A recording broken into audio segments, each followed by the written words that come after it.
अस्सलाम वालेकुम। स्टेज पर तशरीफ़ फरमा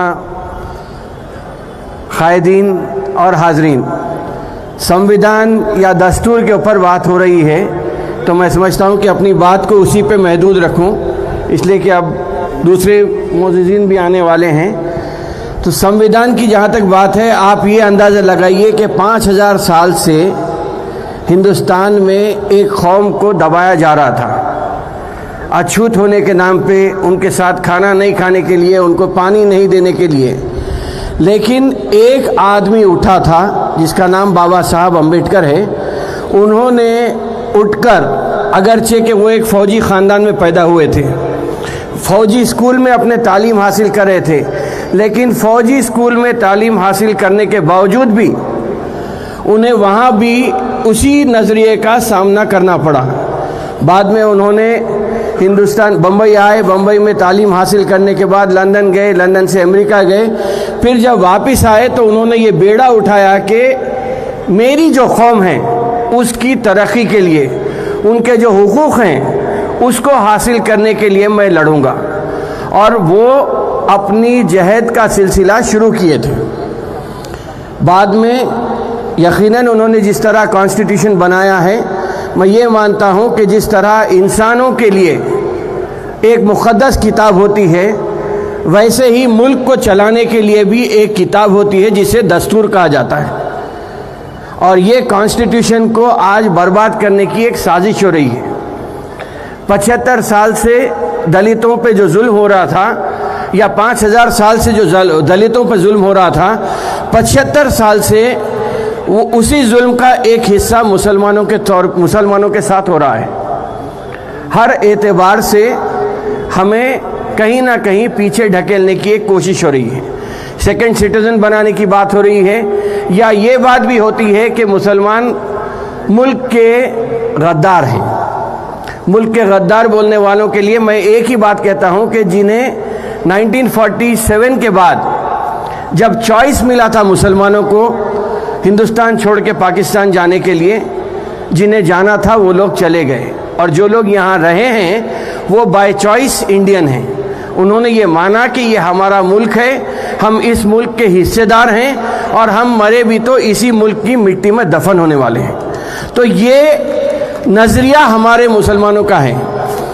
लेकिन मैं समझता हूँ कि वक्त की कमी है। एक किस्सा आपको सुना देता हूँ कि हम क्यों पिछड़े होते जा रहे हैं, ख़ास तौर पे मुसलमानों की बात।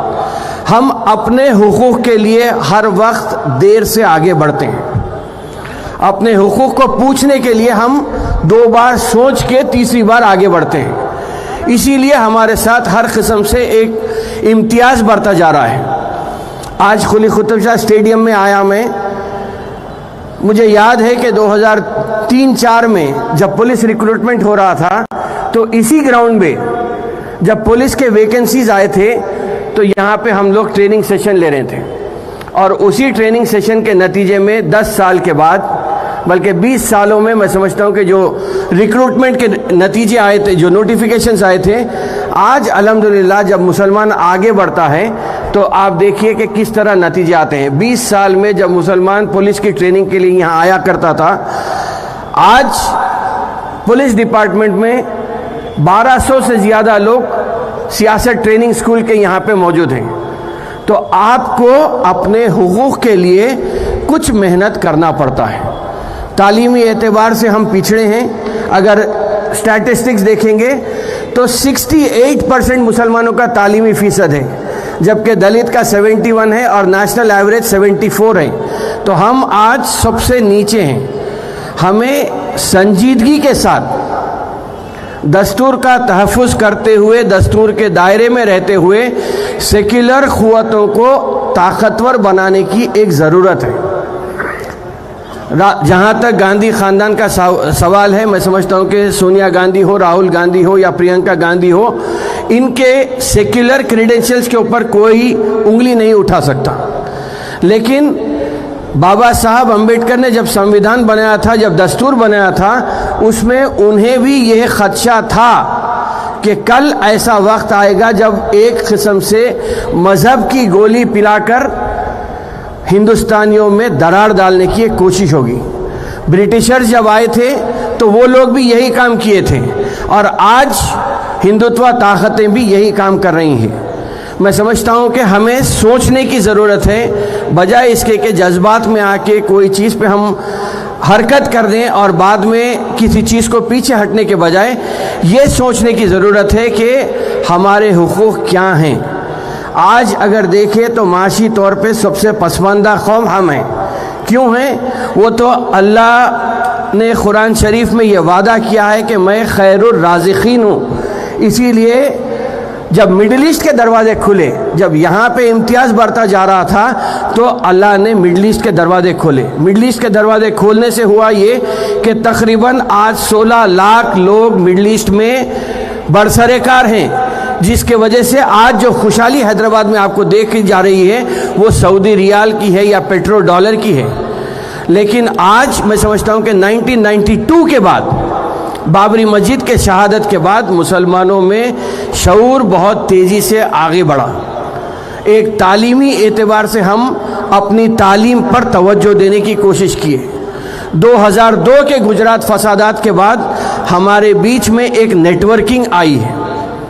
पूरे मुल्क के कहीं का भी मुसलमान हो, वो अपने आप को एक दूसरे से जोड़ना शुरू किया है। तो ऐसे हालात हमारे लिए बन के आ रहे हैं। और आप देखिए कि मल्टीनेशनल, अगरचे के सरकारी मुलाजमत में हमारे 42%, आज़ादी के टाइम पे 42% मुसलमान सरकारी मुलाजमतों में थे, और आज ये तनासुब 42 से घटकर 2% पे आ गया है।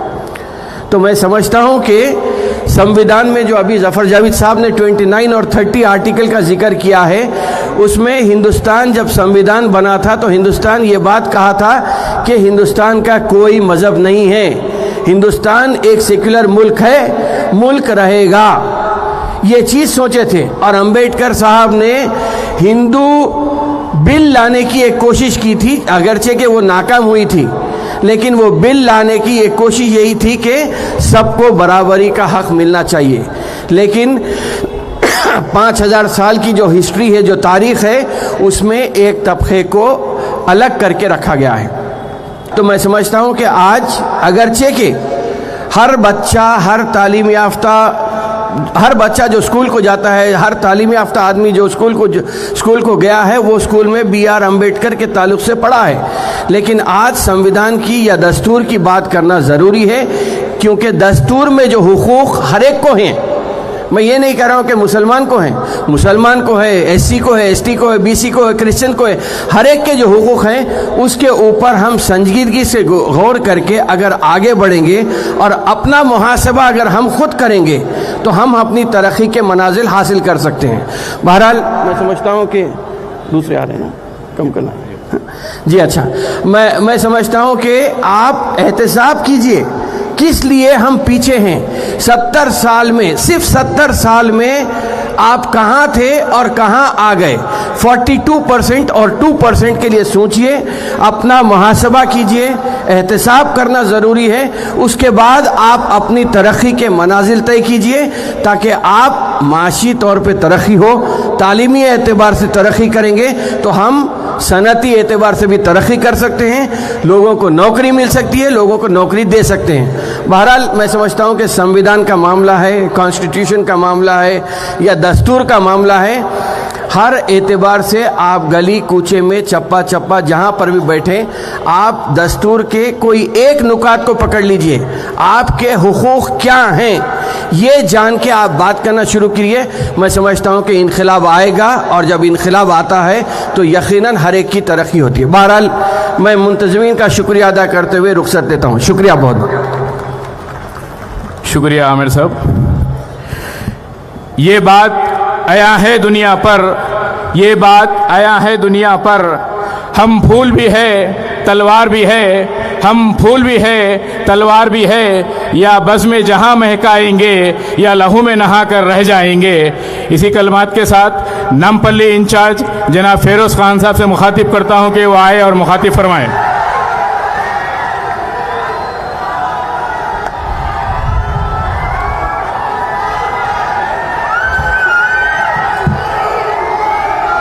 खबर करो।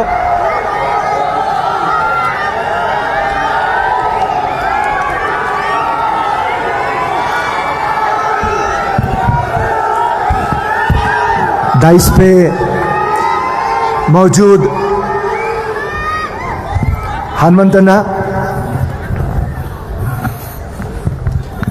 हमारे जफ़र जावेद साहब, अजमत जी, उज़मा, अनिल यादव, फ़हीम कुरैशी, दीपक जॉन, उस्मान खान और तमाम हमारे सीनियर लीडर्स, यूथ कांग्रेस, महिला, मेरे भाई, मेरे दोस्त, मेरी माँ और मेरी बेटी, पुलिस और प्रेस, तुम ना होता तो ये महफिल मुकम्मिल नहीं होती। अस्सलाम वालेकुम, नमस्कार, गुड इवनिंग। सब्जेक्ट जो आज है वो है सेफ कॉन्स्टिट्यूशन। वक्त का तकाजा है, 2-4 मिनट में समझा दूंगा आपको। आजादी हजारों कुर्बानियों के बाद आई, और जब आजादी आई हिंदुस्तान को एक जान मिल गई थी, मगर जो रूह मिली वो दस्तूर आयबाद रूह मिली। जब तक रूह आपकी जान में नहीं है तो फिर कोई जिंदगी की कोई वैल्यू नहीं है। अंबेडकर जी लिखे, मगर उनको प्रोत्साहन किसने दिया? नेहरू जी, गांधी जी। जब ये कॉन्स्टिट्यूशन लिखे तो हिंदुस्तान के बारे में मैं आपको समझाना चाहता हूं। हिंदुस्तान की हिस्ट्री 5000 साल पुरानी है। हिंदुस्तान एक विशाल देश है। ऊपर हिमालय, नीचे तक Indian Ocean, bay of Bengal, Arabian sea, हजारों पहाड़, रिवर्स, लेक्स, कई भाषाएं, कई ट्रेडिशन, कई रिलीजन, 140 करोड़ का हिंदुस्तान। और इसकी खासियत क्या है? इसकी अनेकता में एकता है। यह है हमारे हिंदुस्तान की खासियत। दूसरी कौन सी भी कंट्री, अमेरिका रहो, सूरज होगा, रशिया चांद होगा, इटाली, फ्रांस सितारे होंगे, मगर खुदा की कसम तेरी मेरी हिंदुस्तान रेनबो है, रेनबो। हर किसी को समा लेता, ऐसा है हमारा देश। उसके लिए यहां जितने भी लोग बैठे हुए, हर किसी को गुरूर है, फख्र है हमारे देश पे और हमारे संविधान पे।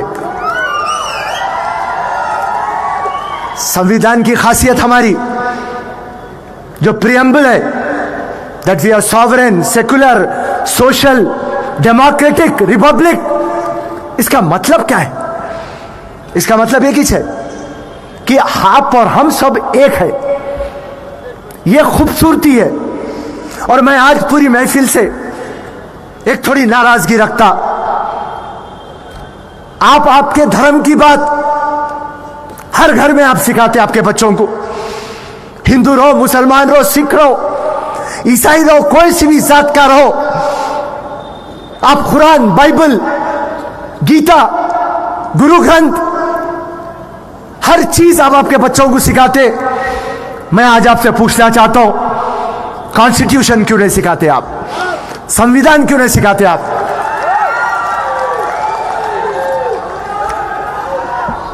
कभी बच्चों को गिफ्ट नहीं करते आप? कभी समझाते नहीं आप? अरे मेरे दोस्त, मेरे भाई, अगर से आप कॉन्स्टिट्यूशन जान लेंगे, अगर से आप संविधान समझ जाएंगे, आप इतने पावरफुल हो जाएंगे। अरे यार, पूरी ये हिंदुस्तान चलती है संविधान पे। आपको उसकी नॉलेज है तो काफी है। हर टाइम आपको शिकायत रहती, गवर्नमेंट मेरा काम नहीं कर रहा, लीडर मेरा काम नहीं कर रहा, ये ऑफिसर मेरा काम नहीं कर रहा, कोर्ट मेरे को आर्डर नहीं दे रहा। भाई तू संविधान सीख ले, सब जने तेरे अतराफ फिरते रहेंगे। और आज जो संविधान को बचाओ, ये जो दिल्ली में एक पार्टी है ना, ये परसों के चुनाव में हारते हारते जीते। अगर से ये जीत जाते सही तरीके से तो संविधान को चेंज करने का सोच लेते। सावरकर है इनके दिमाग में, क्योंकि सावरकर को पूछते ये लोग। मैं आपको समझाना चाह रहा हूं आसान लैंग्वेज में, मैं लैंग्वेज को हार्ड नहीं रखना चाह रहा हूं, क्योंकि मेरे को बकवा करके जाना नहीं है, कुछ आपको समझा के जाना है। क्योंकि मैं जो समझा जिंदगी में, सावरकर ये बोलता संविधान में कुछ भी भारतीय नहीं है। तो क्या है रे मेरी जान, जरा समझा तू मेरे को।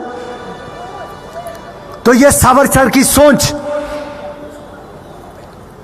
आज ये संविधान के ऊपर आ रही बात, और आप और हमारी जिम्मेदारी है इसको बचाए रखना, और इंशाल्लाह हम बचाए रखेंगे। दो चार वाकये आपके सामने रख दूंगा।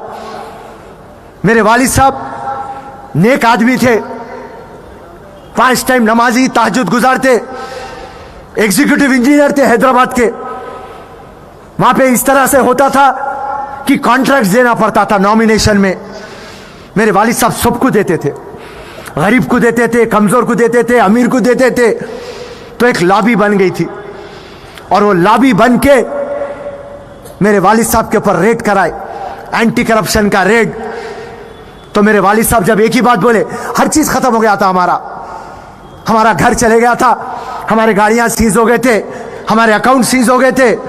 जब मेरे वालिद एक ही बात बोले थे, फिक्र मत कर बच्चा, क्योंकि मैं जब भी बच्चा था, आज भी वालिद साहब के सामने बच्चा हूं, फिक्र मत कर बच्चा, मेरा जो ईमान बोला मैं वो करा, और मेरा संविधान जो है वो मेरा साथ देगा, क्योंकि मैं हक का काम करा, इंसाफ का काम करा। फिर 2 साल के बाद फिर वहीं आ गए, फिर हैदराबाद पोस्टिंग लेके आ गए। किस पे यकीन था? संविधान पे यकीन था। सुमेधा बोल के एक लड़की मलकाजगिरी में नाले में गिर के मर गई, उसका बाप अभिजीत जाकर कमिश्नर म्युनिसिपल पे केस बुक करा दिया, जबकि हुकूमत थी बीआरएस की, टीआरएस की, जाके केटीआर पे केस बुक करा दिया। मैं बोला अभिजीत जी क्या हो रहा है, ये म्युनिसिपल कमिश्नर को सजा मिलती क्या, केटीआर को सजा मिलती क्या? पलट के अभिजीत पे को बोल दिया मेरे को दस्तूर पे यकीन है फिरोज भाई। ये है इंपॉर्टेंट भाई, बंद करो। अरे चलो ओके। कभी भी जिंदगी में क्या हुआ मालूम, बता रहा हूं, सुनो, वक्त की नजाकत है, समझ जा। तो मैं पूरे मेरे लीडरों को एक बात बोलता हूं, सुनो, आवाज मत करो, पूरे लीडरों को एक ही बात करता हूं, अगर से तुम ना लीडर है, जो सब्जेक्ट पे है वो तक बात करो, आजुक बाजुक लेफ्ट राइट नहीं बात करना। संविधान बोलते हो संविधान पे बात करो, रिजर्वेशन बोलते हो रिजर्वेशन पे बात करो। चलिए वक्त का तकाजा है, खैर कोई बात नहीं, इंशाल्लाह जो भी बातचीत आपके सामने रखना है रख चुका हूं। तो संविधान अपनी जान है, अपना मान है, अपनी शान है, और उसको हम इंशाल्लाह हर सूरत हाल पे उसको बचाए रखेंगे। और फिर से जाते जाते मेरे पूरे भाइयों को, भाई संविधान पढ़ो, बात को समझो। हर एक की मजहब की स्टोरी अपनी घर की स्टोरी है, बहुत इंपॉर्टेंट है। मुसलमान की स्टोरी कुरान इंपॉर्टेंट है, गीता इंपॉर्टेंट है, बाइबल इंपॉर्टेंट है। मगर जब आप घर के बाहर निकलते हिंदुस्तान में आन बान शान से जीना चाहते हो और हर किसी को हक के ऊपर झुकाना चाहते हो, मेहरबानी करके संविधान सीखो, संविधान पढ़ो, अपने बच्चों को सिखाओ। जय हिंद, जय कांग्रेस, धन्यवाद, शुक्रिया। शुक्रिया फिरोज भाई। भंवर जब भी डुबोएगा उभारा देके मारेगा, भंवर जब भी डुबोएगा सहारा देके मारेगा। सुनो ए मछलियों, वो तुम्हें चारा देके मारेगा। सुनो ए मछलियों, वो तुम्हें चारा देके मारेगा। और ये तुम्हारी गलत फहमी है कि अच्छे दिन भी आएंगे। बड़ा चालाक है दुश्मन तुम्हारा, सहारा देके मारेगा। आगे बोलो। इस बीच हमारे दरमियान हमारे मेहमान खुसूसी शायरी के दुनिया के बेताज बादशाह AICC चेयरमैन जनाब इमरान प्रतापगढ़ी साहब तशरीफ ला चुके हैं। तहे दिल से हम उनका इस्तकबाल करते हैं और मैं तमाम साथियों से गुजारिश करता हूं संविधान जिंदाबाद के नारों से इमरान प्रतापगढ़ी साहब का स्वागत करें। संविधान जिंदाबाद, संविधान जिंदाबाद, संविधान जिंदाबाद, संविधान जिंदाबाद, संविधान जिंदाबाद, संविधान जिंदाबाद, संविधान जिंदाबाद, संविधान जिंदाबाद।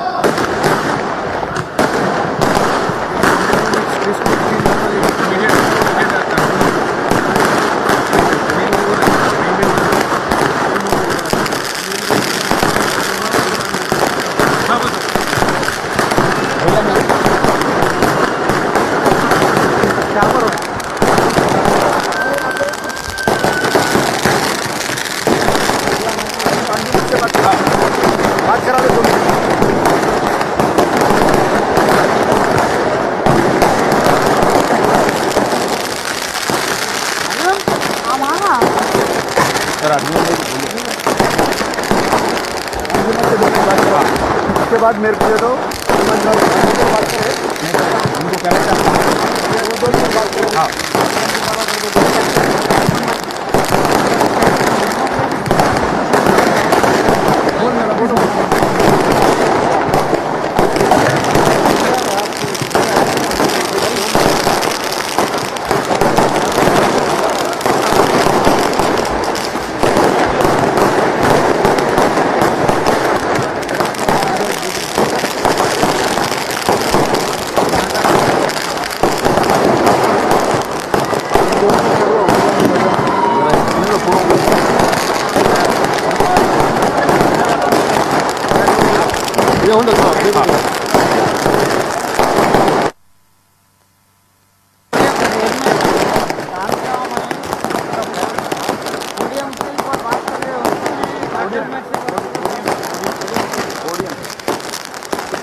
तेरी आजिज़ी, तेरी सादगी, हर अदा कमाल है।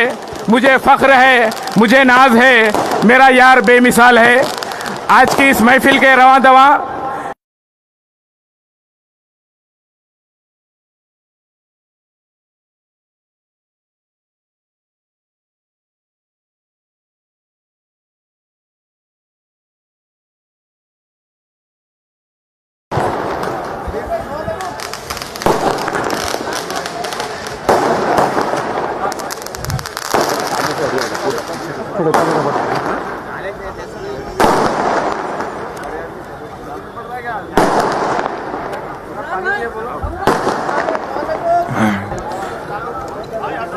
मेंबर ऑफ पार्लियामेंट राज्यसभा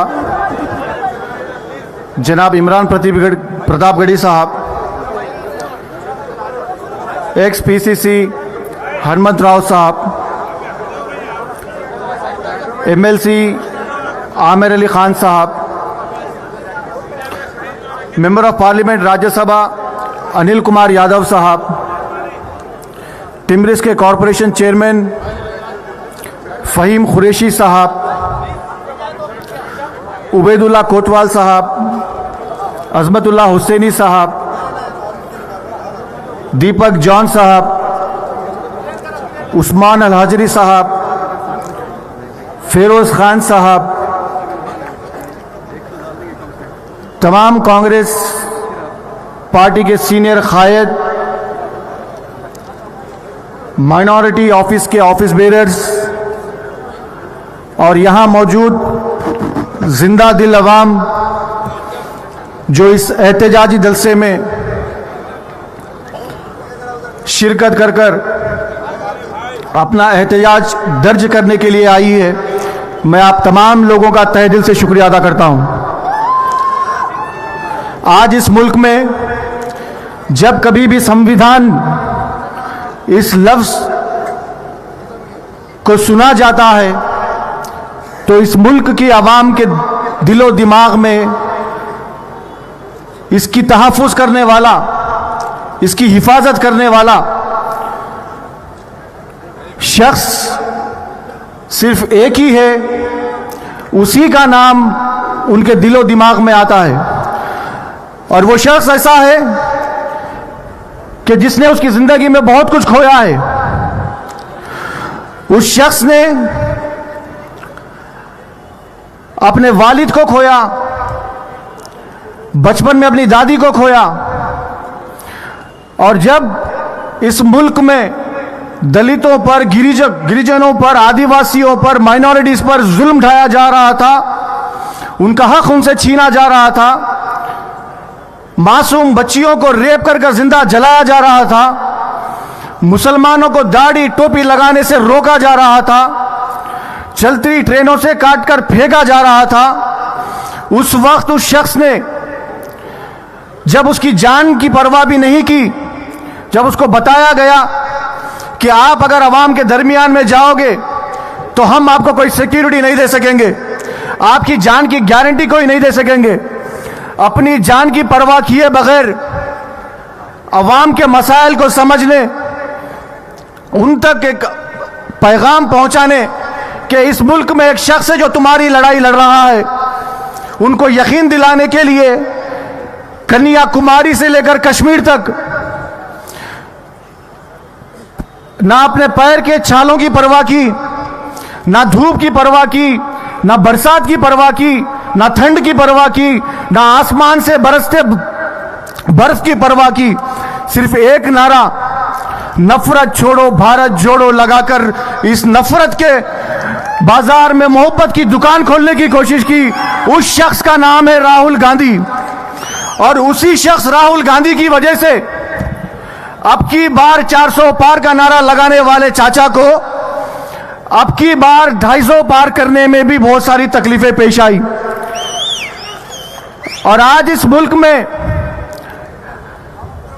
आप और हम दलित, गिरिजन, आदिवासी अगर कभी किसी मसले में एक उम्मीद रखते हैं तो वो सिर्फ और सिर्फ राहुल गांधी से है। राहुल गांधी वो शख्स है जो उसकी लड़ाई लड़ रहा है, जो उत्तर प्रदेश में हाल ही में संभल में एक मामूली से सर्वे के मसले पर 5 नौजवान मुसलमान बच्चों को काटा गया। उन बूढ़े माँ बाप की आंखों में इंसाफ की उम्मीद राहुल गांधी से है। उत्तर प्रदेश में रेप कर आधी रात को जला देने वाली उस लाश के माँ बाप को उम्मीद राहुल गांधी से है। इस देश के किसानों को उम्मीद राहुल गांधी से है। इस देश के हर एक तबके के नौजवान को जो पढ़ा लिखा बेरोजगार है, उनकी उम्मीद का नाम राहुल गांधी है। और ये राहुल गांधी ही है जो इस संविधान की रक्षा कर रहा है। और आज वक्त है उस कायद का, उस लीडर का साथ देने की, उसके शाना बशाना चलने की। और हम वो कौम है जिन्होंने इस मुल्क की आजादी के लिए जो जंग लड़ी गई थी, उस वक्त भी हमने इस मिट्टी को अपनी खून से सींचा है। याद करो वो दिन जिस वक्त इस मुल्क में अंग्रेजों से लड़ाई लड़ी जा रही थी। इस मुल्क को जय हिंद का नारा देने वाले मुसलमान शख्स का नाम मोहिउद्दीन हसन था। इस मुल्क को इनकलाब जिंदाबाद जैसा नारा देने वाले शख्स का नाम हजरत मौलाना मोहानी था। इस मुल्क को सारे जहां से अच्छा हिंदुस्तां हमारा जैसा तराना देने वाले शख्स का नाम अल्लामा इकबाल था। इस मुल्क को हमने न सिर्फ नारे दिए हैं बल्कि हमारी जान भी दी है। फांसी का फैसला सुना देने के बाद मुस्कुराते हुए फांसी के फंदे को चूम कर गले से लगाने वाले शख्स का नाम अशफाकुल्लाह खान था। याद करो उन कुर्बानियों को जो हमारे उलमा इकराम ने दी है। और आज वक्त है, और मैं इस सरजमीन दक्कन हैदराबाद में खड़े होकर बड़े फख्र से कहता हूं कि जब इस मुल्क को आजादी की जंग के बाद चाइना से मुकाबला करना था, जब इस मुल्क में आवाज दी गई कि आइए, इस मुल्क के फाइनेंशियल कंडीशन सही नहीं है, ताउन करिए, तो सबसे पहले इस सरजमीन हैदराबाद के मीर उस्मान अली खान ने लब्बैक बोलकर आवाज देकर 6 टन सोना इस मुल्क को दिया है। और आज हमको जब तक इस मुल्क में राहुल गांधी, इमरान प्रतापगढ़ी, रेवंत रेड्डी जी साहब जैसे खुददार नेता जो आपकी लड़ाई संसद में, पार्लियामेंट में, असेंबली में लड़ रहे हैं, हम सबको इन्हीं से उम्मीद है। और इंशाअल्लाह ये जंग 2029 से पहले हम खत्म करेंगे। आज ये मौका मुझे देने के लिए और इस यहाँ पर जो कसीर तादाद में आप लोग शामिल हुए हैं, अपनी शिरकत की हैं, उसके लिए मैं आप सभी का तहे दिल से शुक्रिया अदा करते हुए जगह लेता हूं। जय भीम, जय हिंद, जय कांग्रेस। जय कांग्रेस। संविधान जिंदाबाद। अभी मैं दावत देता हूं साबिका पीसीसी सदर व साबिका रुकन राज्यसभा हनुमंतराव साहब को 2 मिनट के लिए मुखातिब फरमाएं।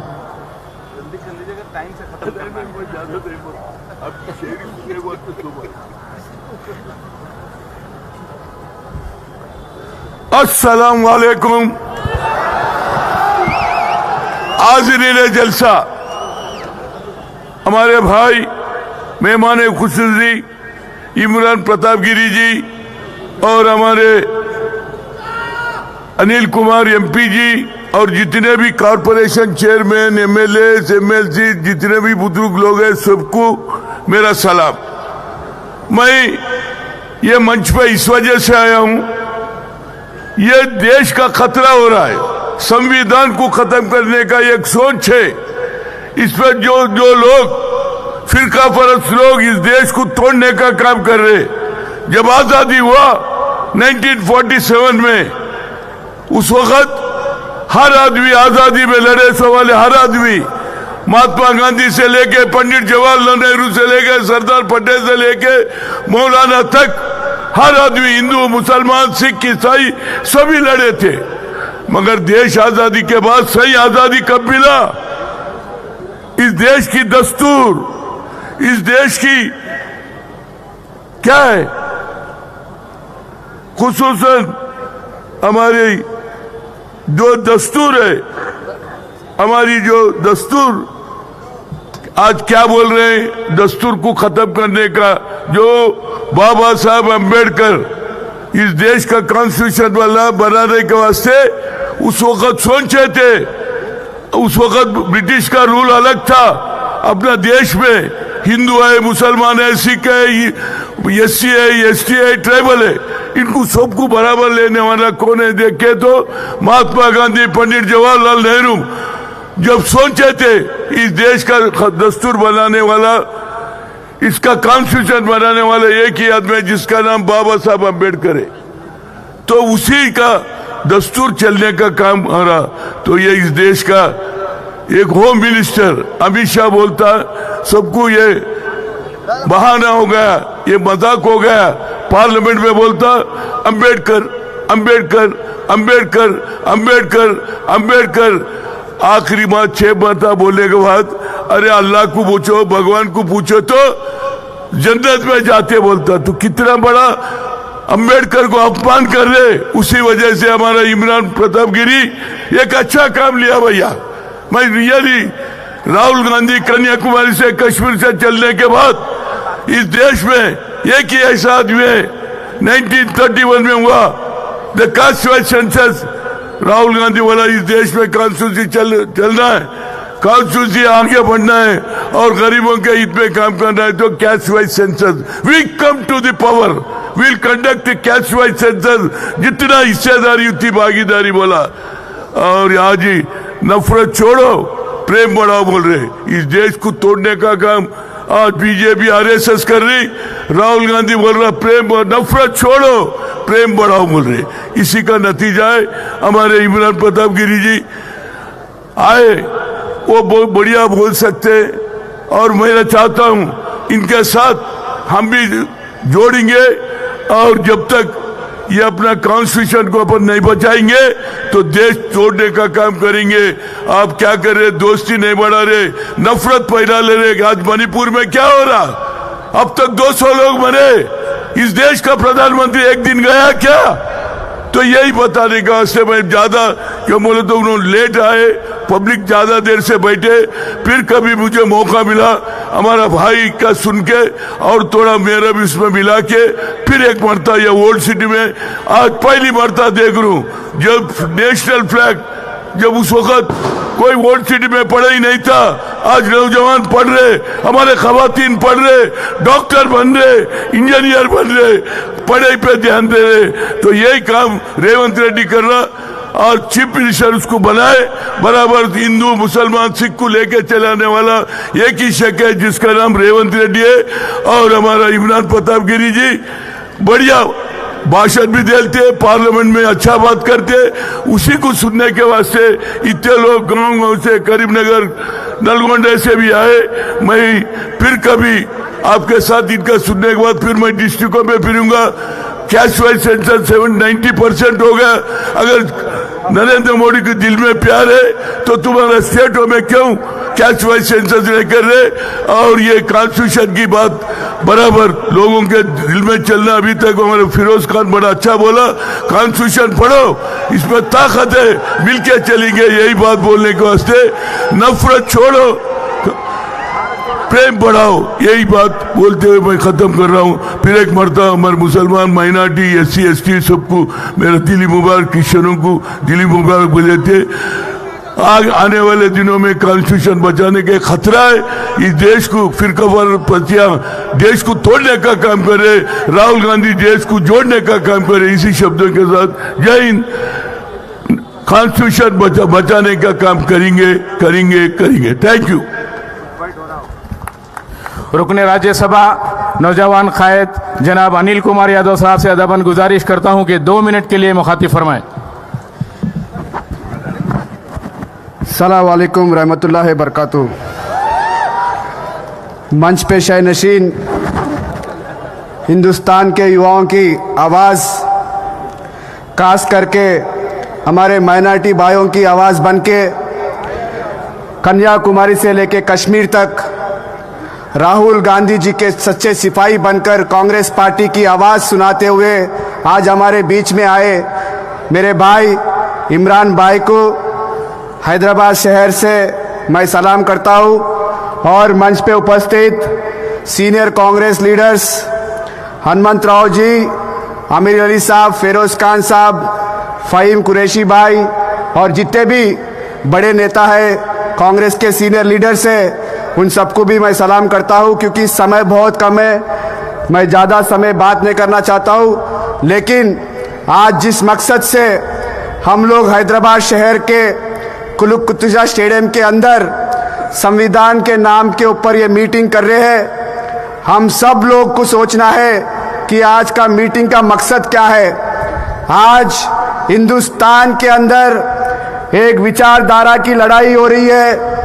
एक तरफ ये बीजेपी जो भारतीय जनता पार्टी है वो चाहती है कि हिंदुस्तान के अंदर नफरत फैलाए, हिंदुस्तान की अंदर जो भाईचारा है उसे तोड़ने का काम बीजेपी कर रही है। लेकिन दूसरी तरफ हमारे नेता राहुल गांधी जी जो संविधान को मानते हैं, उस संविधान की विचारधारा को हिंदुस्तान के घर घर पहुंचाने का काम हमारे नेता राहुल गांधी कर रहे हैं। साथियों, आज संविधान हमें ताकत देता है हिंदुस्तान के अंदर हर मजहब को, हर भाईचारा को बरकरार न करने की ताकत कोई देता है तो हमारी संविधान देता है। जो संविधान से आज हम हिंदुस्तान के अंदर एक भाईचारा बरकरार रख रहे हैं, वो इसी संविधान के लिए आज हम लोग इसी संविधान के तरफ से काम कर रहे हैं।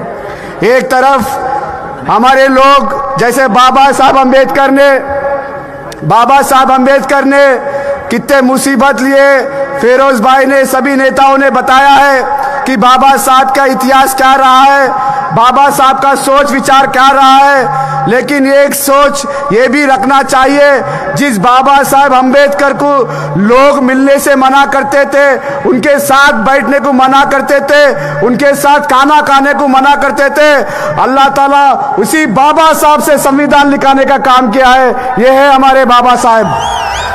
साथियों, आज हिंदुस्तान के अंदर एक तरफ विचारधारा की लड़ाई हो रही है, एक ऐसी विचारधारा की लड़ाई हो रही है, एक नफरत की माहौल बनाने की कोशिश बीजेपी कर रही है। मैं आज उस घटना आप लोगों के सामने बताना चाहता हूं।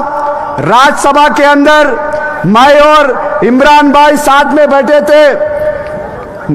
अमित शाह जिस दौरान राज्यसभा के अंदर बात करते हुए जिस तरह उन्होंने बाबा साहब अम्बेडकर अपमान किया है, हम सब लोगों ने देखा है। उन्होंने बाबा साहब का नाम लेते हुए अम्बेडकर अम्बेडकर अम्बेडकर अम्बेडकर अम्बेडकर कहते हुए उन्होंने कहा, इतनी बार अगर कोई भगवान का नाम लेते हैं 7 जन्म तक आपको स्वर्ग मिलेगा। लेकिन उनका बात करने का तरीका जिस तरह से हम लोग देखे थे, इमरान भाई ने तभी बताया कि अमित शाह जिंदगी का सबसे बड़ा गलती कर बैठे बोल के इमरान भाई ने भी मुझे बताया है। उन लोगों ने जिस तरह से बाबा साहब अम्बेडकर का अपमान किया है, उनका बॉडी लैंग्वेज से पता चल रहा था, उनका विचारधारा जिस तरह से बाबा साहब का विचारधारा को दबाने की कोशिश बीजेपी करती है। कई बीजेपी को नेताओं ने संविधान बदलने का भी नारा दिया था, लेकिन आज क्या हो रहा है हम सब लोगों को देखना है। हम लोग संविधान के लिए पार्लियामेंट के अंदर लड़ रहे हैं, संविधान के लिए पार्लियामेंट के जिस तरह से हम लोग लड़ाई लड़ रहे हैं, आप लोग सब लोग देख रहे हैं। लेकिन बीजेपी के वालों ने जिस तरह से हमारे नेता राहुल गांधी को बदनाम करने की कोशिश किया है, वो भी आप लोगों ने देखा है। मैं जानता हूं आप लोग यहाँ पे इमरान भाई को सुनने के लिए यहाँ पे आए हैं। मैं ज्यादा समय नहीं लेना चाहता हूं, बस एक बात बताना चाहता हूं। जिस तरह से हमारे हिंदू भाई भगवत गीता को मानते हैं, जिस तरह से हमारे मुसलमान भाई कुरान को मानते हैं, जिस तरह हमारे सिख भाई गुरु गोविंद ग्रंथ को मानते हैं, जिस तरह हमारे क्रिश्चियन भाई बाइबल को मानते हैं, उसी तरह हम सब लोग हिंदू मुस्लिम सिख ईसाई मिलकर इस संविधान को मानने की जिम्मेदारी भी हम सब के ऊपर है बोल के यहाँ से मैं बताना चाहता हूँ। साथियों, फिर एक मर्तबा मैं ज्यादा समय लेते हुए यहाँ पे आए सभी लोगों को दिल से धन्यवाद कहता हूँ। राहुल गांधी जिंदाबाद, राहुल गांधी जिंदाबाद। जय कांग्रेस, जय हिंद, जय संविधान। अब आपके इंतजार की घड़ियां खत्म हुई। मैं अब उस शख्सियत को दावत देना चाहता हूं। इससे पहले मैं शायराना अंदाज में इमरान भाई के सामने लबकुशाई करने के लिए माफी चाहता हूं। मैं खतरा हो के भी तूफानों से जंग लेता हूं, मैं खतरा हो के भी तूफानों से जंग लेता हूं। मुझे बताना अब समंदर की जिम्मेदारी है, मुझे बचाना अब समंदर की जिम्मेदारी है। दुआ करो सलामत रहे मेरी हिम्मत, ये एक चिराग कई आंधियों पर भारी है। वाह वाह वाह।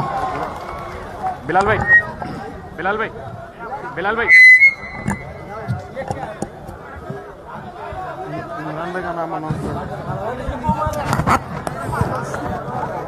मैं थोड़ा सा अस्सलामु अलैकुम वरहमतुल्लाहि वबरकातुहू। भाई आपके लिए सिर्फ 15 मिनट बाकी है। भाई के लिए सिर्फ 15 मिनट काफ़ी है। मैं ज़्यादा भाई साहब को मैं बुला नहीं सकता, लेकिन मैं सबसे पहले इमरान प्रतापगढ़ी साहब का तहे दिल से शुक्रिया अदा करता हूं कि उन्होंने आपने काफ़ी ज़्यादा मसरूफियत रखते हुए इस हैदराबाद की दावत को कबूल किया और संविधान की इस लड़ाई में हिंदुस्तान के तमाम मुसलमानों को जोड़ने के लिए 14 प्रोग्राम्स हिंदुस्तान में डाले हैं। उसका पहला प्रोग्राम हैदराबाद से उसका आगाज़ हुआ, उसके लिए काबिल मुबारकबाद है हैदराबाद और इमरान प्रतापगढ़ी साहब।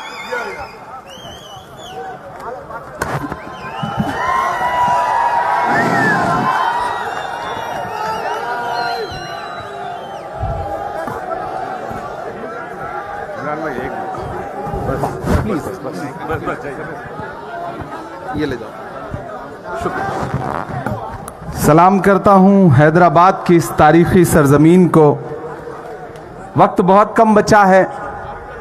बिलाल साहब ने बताया कि 15 मिनट का वक्त बाकी है। मैंने कहा भाई थोड़ा तो हमारे और उनके बीच में फर्क रहने ही दो कम से कम। मोहतरम हमारे सीनियर एक्स पीसीसी प्रेसिडेंट साहब, यहां पे मौजूद राज्यसभा के सांसद अनिल यादव जी, हमारे साथी फहीम कुरैशी साहब, फेरोज भाई, उस्मान अल हाजरी साहब, अजमत हुसैनी साहब, उबैदुल्ला कोतवाल साहब, खुसरो बियाबानी साहब, आमिर अली साहब, आपके एमएलसी दीपक जॉन जी, उज़मा शाकिर जी, जफर जावीद साहब, शेख अकबर जी, खालिद सैफुल्ला, अहमद खान जी, जीनल गाला जी, सैयद अर्जुमन साहब, और इस पूरे कार्यक्रम में देवन से पूरी शिद्दत से लगे हुए जो ख्वाजा बिलाल साहब। हम करें बात दलीलों से तो रद्द होती है, हम करें बात दलीलों से तो रद्द होती है, उनके होठों की खामोशी भी सनद होती है, कुछ न कहने से भी छिन जाता है एजाज़े सुखन, जुल्म सहने से भी जालिम की मदद होती है। हैदराबाद वालों, ये जो प्रोग्राम है संविधान जिंदाबाद, कांग्रेस पार्टी ने पार्लियामेंट के अंदर देश के होम मिनिस्टर साहब अमित शाह साहब ने जो डॉक्टर बाबा साहब अंबेडकर जी का अपमान किया, उसके खिलाफ पूरे देश में प्रोटेस्ट के तौर पर, एहतजाज के तौर पर एक प्रोग्राम प्लान किया जिसका नाम रखा जय बापू, जय भीम, जय संविधान। हमारे माइनॉरिटी डिपार्टमेंट ने यह अहद किया कि हम देश में 25 बड़ी संविधान जिंदाबाद की सभाएं करेंगे।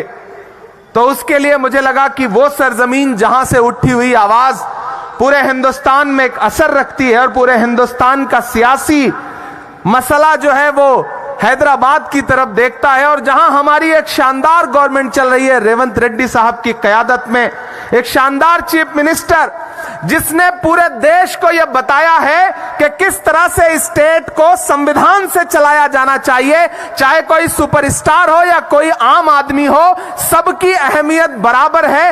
ऐसे चीफ मिनिस्टर के स्टेट से हमने इस प्रोग्राम की शुरुआत करने का प्लान किया, और उसके लिए मैं मुबारकबाद दूंगा सैयद अर्जुमन साहब को और ख्वाजा बिलाल को कि जिन्होंने पूरी कोशिश, शाम इतने लोग हैं कि सबका नाम लूंगा तो जो 12-13 मिनट बाकी लो, लड़ाई बहुत बड़ी है। ये जो हमारे हाथ में किताब है जिसे कॉन्स्टिट्यूशन ऑफ इंडिया कहा जाता है, पूरी भाजपा इस किताब को देख करके बिलबिला उठती है।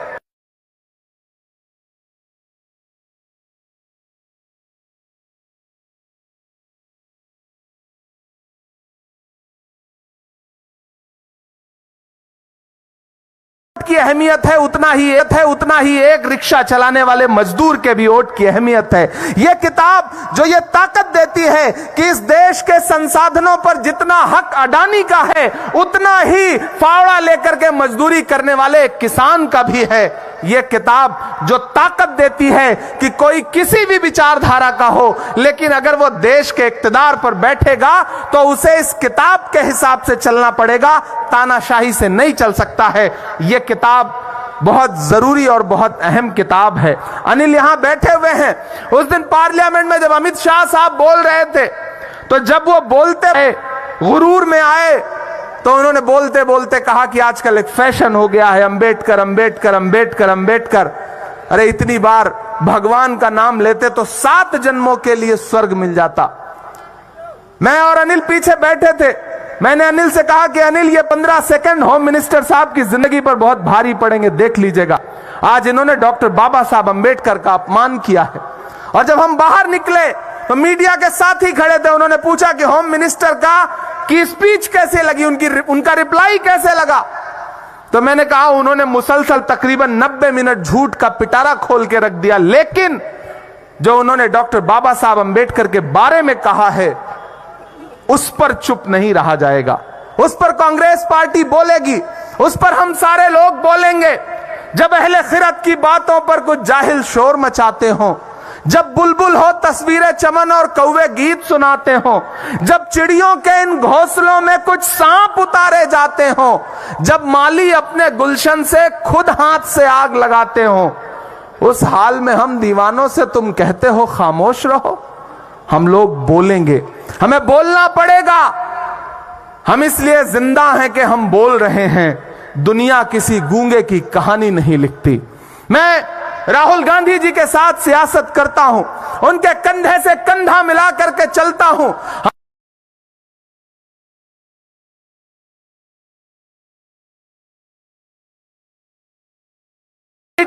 इसी आईन को बचाने की लड़ाई लड़ने के लिए वो इंसान कन्याकुमारी से कश्मीर तक चलता रहा, अपने पैर के छालों की परवाह किए बगैर। मैं चला हूं राहुल गांधी के साथ। मुझसे लोग कहते थे इमरान साहब आप तो सियासत दामाद में हैं, शायर पहले हैं, आप राहुल गांधी के साथ चल रहे हैं, आप क्या कहेंगे। तब मैं कहता था कि जो हर जालिम से टकराएगी वो आंधी बनाऊंगा, जो हर जालिम से टकराएगी वो आंधी बनाऊंगा। नए अंग्रेज आए हैं, नया गांधी बनाऊंगा। वो नया गांधी जो इस मुल्क में नफरतों के खिलाफ लड़ रहा है। हम सारे लोग जो इस स्टेज पर बैठे हैं उसके सिपाही बनकर के भाजपा की संविधान के खिलाफ, डॉक्टर बाबा साहब अंबेडकर के खिलाफ जो सोच है उसके लिए सड़क से लेकर के संसद तक लड़ रहे हैं। हम और अनिल दोनों लोग पार्लियामेंट में हैं।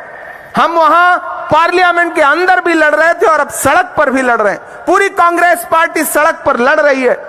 हैदराबाद वालों, इस लड़ाई में मैं आपको शामिल करता हूं। आज बहुत ज्यादा तकरीर का वक्त नहीं है, लेकिन आपसे बस ये कहने आया हूं कि इस दौर में खामोश रहने से काम नहीं चलेगा। हैदराबाद वो सरजमीन है जिसने हमेशा मुल्क को सही डायरेक्शन दिया है। हैदराबाद से उठी हुई आवाजें पूरे देश में एक असर रखती हैं। यहां चलने वाली हुकूमत एक इंसाफ पसंद हुकूमत है। और मैं तो रेवंत रेड्डी साहब को इस बात के लिए भी मुबारकबाद दूंगा कि उन्होंने ड्रग्स के खिलाफ जो कैंपेन चला रखी है वो मुबारकबाद की मुस्तहक है और उसके लिए पूरे मुल्क में लोगों को खड़ा होना चाहिए। मैं अभी पिछले दिनों एक मिनिस्ट्री की मीटिंग में था, स्टैंडिंग कमेटी की, मैंने वहां भी आवाज उठाई कि जिस तरह से तेलंगाना के चीफ मिनिस्टर ड्रग्स के खिलाफ कैंपेन चला रहे हैं उससे पूरे मुल्क को सीखने की जरूरत है। तो हैदराबाद वालों, मैं आपको पुकारने आया हूं, जो ये सोचते हैं कि संविधान का नुकसान कर लेंगे, आईन को पामाल कर लेंगे, आपको एक बात समझनी है। इस देश के दलित भाई, इस देश के पिछड़े, इस देश के आदिवासी, इस देश के अकलियतों के, चाहे वो मुसलमान हो, चाहे सिख हो, चाहे ईसाई हो, चाहे जैन हो, चाहे बौद्ध हो, चाहे पारसी हो, दरअसल ये लड़ाई बहुत बड़ी है।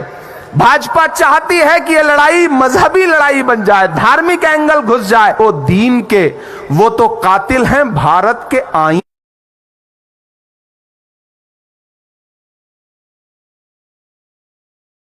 एक लाइन दोहराऊंगा, आप कॉन्स्टिट्यूशन का प्रियम्बल पढ़ेंगे। हम भारत के लोग, बावाज़े बुलंद पढ़ना है, दिल्ली तक सदाएं जानी चाहिए। हम भारत के लोग, भारत को एक संपूर्ण प्रभुत्व संपन्न समाजवादी पंथ निरपेक्ष लोकतंत्रात्मक गणराज्य बनाने के लिए तथा उसके समस्त नागरिकों को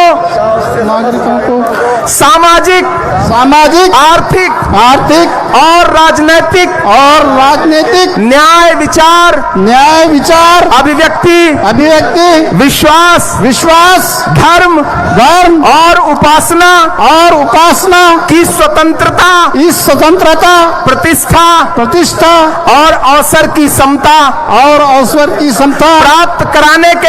प्राप्त करवाने के लिए तथा उस सब में व्यक्ति की गरिमा और राष्ट्र की एकता और अखंडता सुनिश्चित करने वाली बंधुता बढ़ाने के लिए दृढ़ संकल्प होकर अपनी इस संविधान सभा में आज तारीख 26 नवंबर 1948 ईस्वी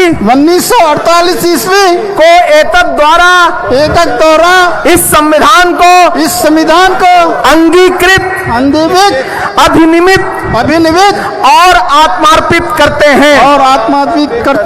यह संविधान का प्रियम्बल है जो संविधान में लिखा है, जो हमें बराबरी का हक देता है। मेरे साथ नारा लगाइएगा, संविधान जिंदाबाद, संविधान जिंदाबाद, संविधान जिंदाबाद। बहुत शुक्रिया हैदराबाद।